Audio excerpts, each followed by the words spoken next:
Welcome back to the movie recap. Today's movie will be a 2015 American Western psychological thriller film titled Echoes of War. Sit back, relax and enjoy the video.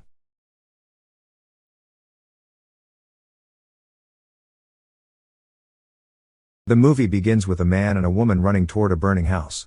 Then, the screen fades, and we find Wade Riley on a horse who comes across Marcus McCluskey picking flowers on the field for his mother.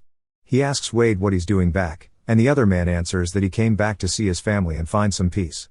Not knowing what to reply to that, Marcus tells him that he's going home, and Wade offers to ride with him. On their ride back, Wade asks Marcus about his family. He talks about his brother, who didn't make it before, and his mother, who was never the same again, and when Wade prompted Marcus about his father, he only let out a sigh. Wade arrives at Riley's home late and knocks on the door. Seamus, with his gun out, asks who's out there. The other man urges him to open up as he tells him his name. As Seamus opens the door, Wade raises his hands when he notices the gun and teases him about greeting his brother-in-law. Another door opens behind Wade, and out steps Abby, his niece, who immediately goes to him for a hug. Sammy, his nephew with Seamus, then walks out and runs into his arms. Inside, he entertains Abby and Sammy with a story about the Battle of Pea Ridge.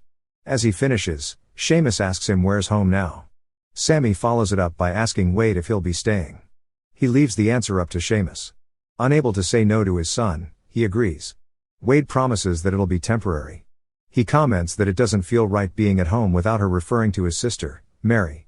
Something shifts in Seamus, and he stands up, telling him that her grave is out in the field, which he's sure he'll find. In the pasture, Randolph, Marcus' father Randolph, walks up to him. Marcus is teaching Dillard, his mentally challenged brother, to shoot small animals. He asks if he's out there wasting time and ammunition, which Marcus reasons they gotta eat. Randolph scoffs and asks how he could end up with a useless son like him and comments that he wasn't half the man his brother was. Before he leaves, Marcus tells him that Wade's back.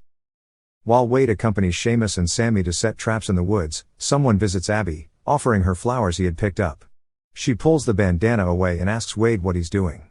She admonishes him, but Marcus tells her Seamus continuously checks his trap during that time. He compliments her beauty, comparing her flowers to the flowers. In the woods, Wade shares his knowledge about boars with Sammy. They find the boar caught in one of Seamus' traps. But Dillard, one of Marcus' brothers and Randolph's son, takes it home. Wade and Sammy only watch him carry it away. Dillard calls Randolph to show him the boar he had caught. Marcus gets home, and Randolph asks him where he's been. He replies that he was out riding. Randolph gestures to the boar that Dillard had brought home and asks Marcus what he's been doing for the family. He cautions the younger man to stop daydreaming and start helping. Wade is cleaning up the raccoon they caught as Sammy excitedly tells him a bunch of different insects he had accidentally eaten. He asks the boy how long the McCluskeys been stealing from them, which shuts him up. Wade asks him again, and Sammy finally tells him that it's been happening since Mary died. Seamus doesn't do anything, excusing their behavior since they're just desperate. During dinner, Wade mentions that he knows the McCluskeys been stealing Riley's food as they say their prayers. Seamus tells him off, and Wade belittles him for trying to pray the problem away instead of doing something about it. The next day, Wade goes to the field to visit Mary's grave. He rides out to McCluskey's property after and greets Randolph, who's smoking out on the porch. He gives his condolences for Randolph's deceased son, which Randolph brushes off by expressing that war has its consequences. He offers help if needed, but Randolph tells him they're managing just fine. Wade points out that a cattleman without cattle can't be doing just fine. Randolph warns him about messing with another man's business, which Wade agrees to. Finally, he tells Wade to get off his porch. Wade leaves, but not before pointing out that he was asking nicely. Marcus and Abby meet by the creek, where they spend time together, splashing and skipping rocks. Marcus opens up about Wade and how he argued with Randolph. Abby says it's cowardly talk that offends him. The Riley men of Wade, Seamus, and Sammy cut and burn wood to make charcoal out of the woods. The McCluskey men of Dillard, Marcus, and Randolph ride over to them, where Randolph cautions them about making sure the fire won't spread over to their land. Seamus asks him if they came over to tell them off for the fire, but Randolph gestures over to Wade, telling Seamus to make sure to keep him off his property. Next, he reveals that they had helped when Mary was sick, but he was sure Wade didn't know about that. Finally, Seamus argues that their debts have been paid, but Randolph disagrees. Seamus questions Wade for approaching McCluskey.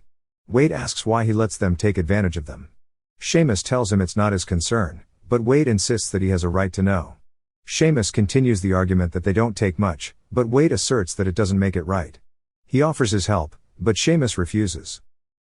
Wade wakes up in the middle of the night in a cold sweat.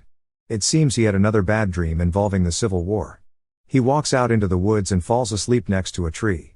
He wakes up with a start the next day. The sun's out. He hears and sees Dillard stealing from Seamus' traps again. He greets the man, who scrambles for his rifle in a panic. He distracts Dillard with a story from when they scared the cattle out in Randolph's pasture.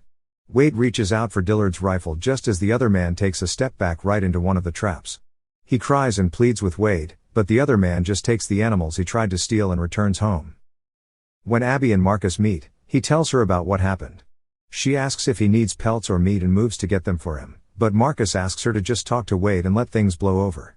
He tells her that they don't need to be like them and discloses that they differ from their family. Later that day, Marcus meets up with Randolph and Dillard. The two are getting ready to teach Wade a lesson. Still, Marcus argues that Dillard was caught stealing, which is why Wade retaliated. Randolph hits him and orders him to get back on his horse or else he'll kill him. Abby comes across Wade whittling out on the porch. She decides it's time to talk to him about the McCluskey. He thinks no one cares, which Abby denies but concedes that because of it, the other family leaves them alone, and it ain't as bad as it seems. Wade asks her if she thinks Mary would have agreed. She reassures him that things will return to the way it was with the war. Wade wakes up in the middle of the night again. This time because he heard a horse's neigh out in the field. They find all of Seamus's traps broken and left out in front of the house. Seamus asks Wade what he has done. They get into an altercation, with Wade insisting that he's looking out for the kids like he promised. Seamus calls him out and reveals that she had nothing to do with it. But Wade blames him for what the McCluskey thinks is their debt. Bolstered by ignorance, Sammy finds Wade the next day and tells him that he agrees with him. He thinks little of his father, Seamus, since he refuses to stand up to the McCluskey and doesn't even fight during the war. Sammy admits that he wishes the war wasn't over so he could have joined. Instead of being proud, Wade yells at him, asking him if he thinks he can do what he did. Marcus and Abby meet by the creek again but get into a disagreement, with Marcus blaming Wade for what happened and Abby calling him a coward for not standing up to his family. Marcus proposes they leave, reassuring her that he can take care of them. Abby refuses, knowing her family couldn't last without her. She also mentions that no one would care for Doris, his mother. They kiss, not knowing that Wade has seen them. At dinner, Abby asks Seamus how things are in town. She talks about the flowers up to the McCluskey's house. He asks her not to come near the place. She claims that she was just riding by and comments that it'd be nice if the past could stay in the past. She gets into a minor dispute with Wade about the war being hard but things being hard back home. It seems she stands by Seamus's decision to let the McCluskey steal from them. Wade starts insulting the McCluskey family, especially Marcus, which he knows will get to Abby. At the McCluskey's house the next day, Marcus offers to finish bathing Doris from Randolph. As soon as his father leaves, he tells Doris about Abby. He asks if he can have her ring, but Doris refuses. Marcus begs her to let him take it, pulling it off her finger. Out by the creek during their usual meeting, Abby tells Marcus that they can't continue with their secrecy. She asks him what would happen if someone found out about them, and Marcus shrugs it. She asks if he'll turn his back on his father. He admits he will if it means they can be together. He pulls out Doris' ring and puts it on Abby's finger. Unbeknownst to them, Wade is watching them again. As Marcus puts his shoes back on, Abby is already gone, and Wade walks up to him. The younger man is wary of him and what he wants. Wade, remembering what he did with Abby, punches him hard. He attempts to drown Marcus, warning him to stay away from her. Randolph finds Marcus with a bruised cheek and asks him if it was Wade who had hurt him. Not wanting things to escalate, Marcus lies and explains that it was an accident. Randolph repeats what he says and threatens to accidentally hurt Abby if he doesn't tell the truth, which surprises Marcus since he didn't think anybody else knew. The McCluskey men arrive at the Rileys' property with Randolph calling for Wade. Abby steps out of the house while Seamus watches them from afar. Wade walks up to a rifle-wielding Randolph, who tells him they've got business. This time even Dillard and Marcus are holding guns. Instead of backing down, Wade starts walking up to them, insulting the whole family. Randolph takes a shot but his horse panics, and he hits Sammy. Abby and Seamus run for Sammy. The boy is hit on the chest. The McCluskey men leave immediately. At the McCluskey's house, Dillard repeatedly accuses Randolph of killing Sammy. They're all pacing so that they don't notice Wade enter. Randolph feels him and reaches for his rifle, but Wade has already shot him before he can aim. Dillard turns to Wade and repeats what he's been saying to Randolph. Wade doesn't hesitate and shoots him in the head as well. Marcus runs. Wade chases him up the stairs. For a moment, he's distracted by Doris, who's in her rocking chair. Marcus shoots him but only hits him on his arm. Wade returns fire and hits the younger man in the chest. He then walks up to Doris and kills her too. We're taken back to the beginning, and we find out that the McCluskey's house was burning. Abby finds Wade standing in front of the burning house and asks him where Marcus is. Wade turns to her and blankly stares at her. She hits him on his chest, but Seamus pulls her away. Wade turns to him and tells him that he's been waiting for Seamus. Randolph's still alive and has a bullet left which he saved for Seamus. He walks up to Seamus, but the other man points his rifle at Wade. He realizes that Seamus won't kill Randolph. So he lifts his gun and points it at Randolph, but Seamus takes a shot and kills Wade instead. The next day, Seamus stands in front of Sammy, Mary, and Wade's graves. He kneels and shakily pleads for Mary's forgiveness. The movie ends with him taking out the little Confederate figure that Wade was whittling, leaving it on top of Wade's grave before walking away. Thank you for watching.